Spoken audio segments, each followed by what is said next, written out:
দর্শক, ফরিদপুরের হাউজিং সোসাইটির মধ্যে যদি জমি দেখতে চান তাহলে এই ভিডিওটি আপনার জন্য। আমরা এই মুহূর্তে রয়েছি ফরিদপুর হাউজিং সোসাইটির মধ্যে। হাউজিংয়ের যে জমিটি দেখছেন এই জমিটি বিক্রি করা হবে। এখানে রয়েছে 10% জমি। আমরা দেখছি যদিও জমিতে বৃষ্টির কারণে পানি বেঁধেছে, কিছুটা পানি পড়েছে। তো এই যে দেখছেন পাশে কিন্তু সব জায়গায় ভবন হয়ে গেছে। এর পাশে কিন্তু এই জায়গাতে এখানে এই যে অংশ রয়েছে 10% মতো, তো এই জমিটি বিক্রি হবে। আমরা দেখছি যে এই জমিতে আসার যে সড়ক, সেই সড়ক এই 8 ফিট সড়ক রয়েছে।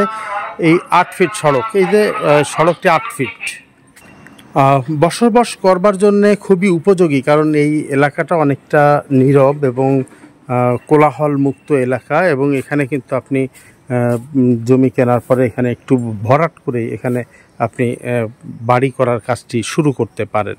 দর্শক, আমরা দেখছি সেই জমিটি, এবং এই জমিটির পাশ দিয়ে যে রোড, সেটি ইটের সড়ক, এটি খুব শীঘ্রই হয়তো পাকা হয়ে যাবে। তো দেখতে পাচ্ছি আপনি চাইলে কথা বলতে পারেন আপনাদের প্রয়োজন অনুযায়ী। এখানে জমি যেহেতু 10.5% মতো জমি আছে, পুরোটা হয়তো আপনি নিতে পারবেন, চাইলে নিতে পারেন, বা যদি মনে করেন যে অর্ধেক নেবেন সেটাই কিন্তু নেবার সুযোগ রয়েছে। দর্শক, এই জমির প্রত্যাশিত মূল্য 10 লক্ষ টাকা। তবে আপনারা চাইলে মালিকের সাথে কথা বলতে পারেন, কথা বলে দেখতে পারেন। তবে এই এলাকাটি কিন্তু হিন্দু অধ্যুষিত কিছু এলাকা। এই যে আশেপাশে যে বাড়িঘর দেখছেন, এই বাড়িঘরের প্রায় সবই হিন্দু পরিবারের বসবাস।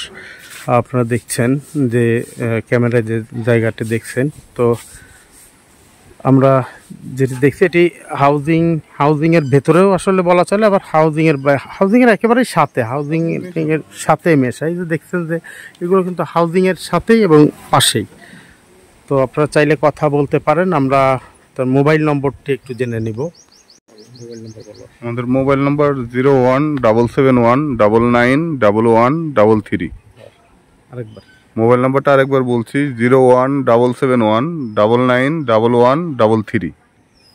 দর্শক, আমরা শুনছিলাম মোবাইল নম্বর। আপনারা চাইলে এই নম্বরে কথা বলতে পারেন। আমাদের লক্ষ্য হচ্ছে ক্রেতার সাথে সরাসরি বিক্রেতার সম্মেলন ঘটিয়ে দেওয়া। সুতরাং আমরা শুধুমাত্র এই জমিটির ভিডিও আপনাদের সামনে উপস্থাপন করলাম। আপনারা সরাসরি মালিকের সাথে কথা বলে এই জমিটি নিতে পারেন। আপনি চাইলে তার সাথে দামাদামি করবারও নিশ্চয়ই সুযোগ আছে, আপনারা কথা বলে নেবেন।